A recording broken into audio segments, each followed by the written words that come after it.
মজার পটল এর আগে আমি কখনোই খাইনি। এই যে হচ্ছে পটল, আমার সবচাইতে অপছন্দের খাবার হচ্ছে পটল, কিন্তু আজকে আমার আম্মু এমন একটা রেসিপি বানাতে যাচ্ছে যেটাতে নাকি আমি পটল খাওয়ার পরে আর কখনো পটলের কথা ভুলতেই পারবো না। তো চলুন দেখি আমার আম্মু কী বানাতে যাচ্ছে। প্রথমে এই পটলগুলোর ভিতরে যে বিচিগুলো রয়েছে সেগুলো ফেলে দিতে হবে। আর এই দেখুন আমার আম্মু একটা চামচের মাধ্যমে ভিতরটাকে খালি করে নিচ্ছে। এর সেই জায়গাটা খালি হবার পরে সেখানে সে কিছু না কিছু হচ্ছে ইউজ করবে।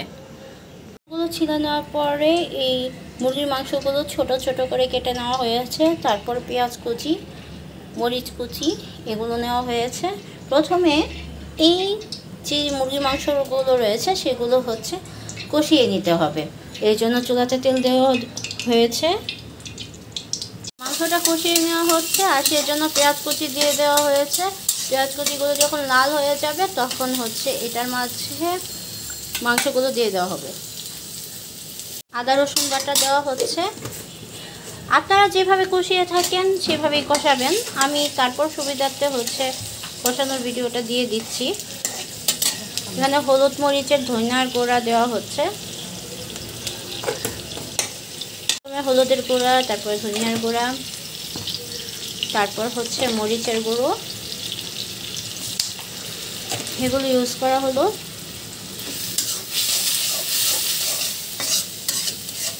যে কোনো তরকারির বা যে কোনো রান্নার যদি হলো কষানোটা ভালো হয়ে থাকে সেই রান্নাটা অনেক টেস্ট হয়ে থাকে। আর এখন দেওয়া হচ্ছে জিরার গুঁড়া, এরপর লবণ দেওয়া হচ্ছে। আমি লবণ দিতে ভুলে গিয়েছিল।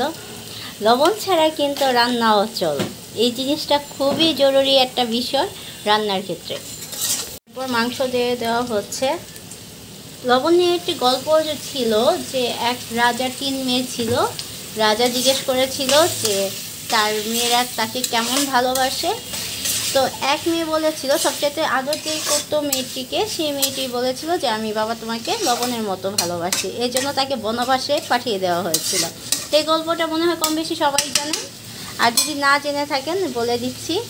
তো রাজা শুনে তো খুব রেগে গিয়েছিল যে তার মেয়ে, তার এত আদরের মেয়ে তাকে লবণের মতো ভালোবাসে, এটা তো মোটেও রাজা হলো মেনে নিতে পারে নাই। তারপরে হচ্ছে রাজা তাকে বনবাসে পাঠিয়ে দেয়। অনেক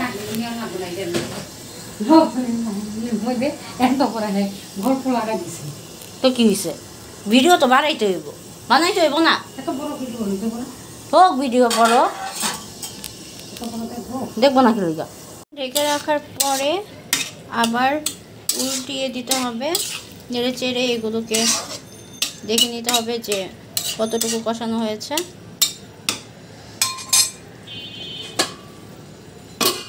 আবার কিছুক্ষণ সময়ের জন্য ঢেকে দেওয়া হলো। চিকেন তৈরি হয়ে গিয়েছে। যে মাংসটা আমরা কষিয়েছিলাম ওই পুরের ভিতরে এটা ভরে দিচ্ছি।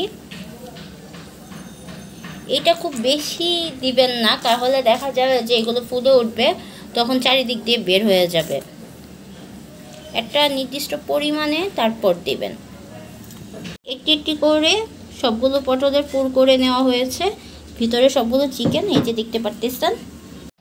এরপর বিস্কিটের গুঁড়ো করে নিতে হবে, এই দেখুন বিস্কিটের গুঁড়ো করে নেওয়া হয়েছে। আর এইখানে হচ্ছে একটা ডিম ভেঙে নেওয়া হলো। এখানে আমি টোস্ট বিস্কুটই ইউজ করেছে। ডিমটা ফেটে বিস্কুটের গুঁড়োর মাঝে মিশিয়ে নেওয়া হচ্ছে। এখানে সামান্য একটু হলুদের গুঁড়ো দিয়ে দেওয়া হচ্ছে যেন কালারটা আসে, কালারটা দেখতে যেন ভালো লাগে। আরও মিশিয়ে নেওয়া হচ্ছে লবণ, সামান্য পরিমাণ লবণ। এখন এই পটলগুলোর মাঝে ডিমের মিশ্রণটা মিশিয়ে নেওয়া হচ্ছে। আমি তো মনে করেছিলাম আলাদাভাবে মানে একটা একটা করে দেওয়া হবে, কিন্তু এখানে না, সবগুলো একসাথে দিয়ে তারপর মিশিয়ে নেওয়া হচ্ছে।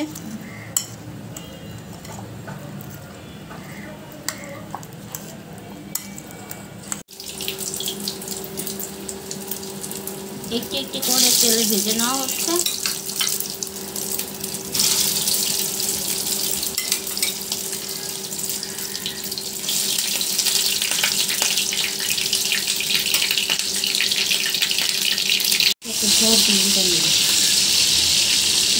উল্টিয়ে পাল্টিয়ে নিতে হবে। এই সময় কিন্তু অনেক ভালো একটা অ্যারোমা আসতেছে, স্মেলটা খুবই সুন্দর। কিন্তু ভাজার সময় খেয়াল রাখতে হবে যেন পুড়ে না যায়। আর এগুলো খুব ভালো করে ভাজতে হবে, কারণ দুই সাইড যদি ভালো করে না ভাজেন তাহলে কাঁচা কাঁচা থেকে যাবে। ভিতরের পুরটা যেহেতু আগে থেকেই আপনার কষিয়ে নেওয়া হয়েছে, তো ভিতরের পুর নিয়ে টেনশন নেই। উপরের যে পটলটা রয়েছে সেটা খুব ভালো করে ভেজে নেবেন। ফাইনালি ডান হয়ে গিয়েছে পটল ভাজা। কিন্তু এটা কোনো সাধারণ পটল ভাজা না, এটা খুবই ইউনিক একটা পটল ভাজা। এই অল্প একটু ভাতের সাথে গরম গরম পটল ভাজা।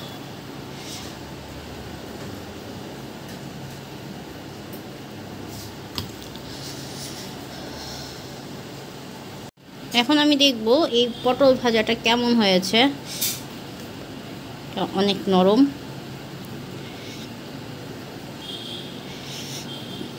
এই দেখুন পটলটা খুব ভালোভাবে ভাজা হয়েছে। অল্প একটু ভাত দিয়ে খেয়ে দেখি। বিসমিল্লাহ।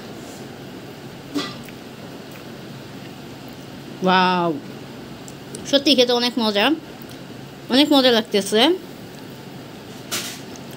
আমি যদিও পটল প্রেমী না, আমি পটল একদম পছন্দ করি না, কিন্তু সত্যি খেতে অনেক ভালো লাগতেছে।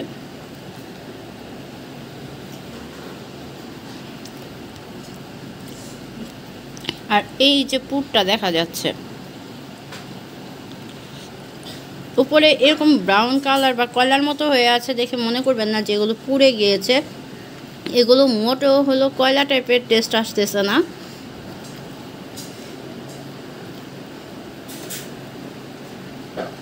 ও মাই গড, চিকেনটা দিয়ে খেতে তো সেই মজা লাগতেছে, সেই মজা লাগতেছে, খুবই মজা হয়েছে। আমি নিজে সত্যি কথা পটল একদম পছন্দ করি না, কিন্তু এটা খাবার পরে আমার খুবই ভালো লাগতেছে। আশা করি বাসায় আপনারা বানিয়ে খাবেন, টেস্ট করবেন, কমেন্টসে জানাবেন যে কেমন হয়েছে। আজকে ভিডিওটা এই পর্যন্তই, ভালো থাকবেন।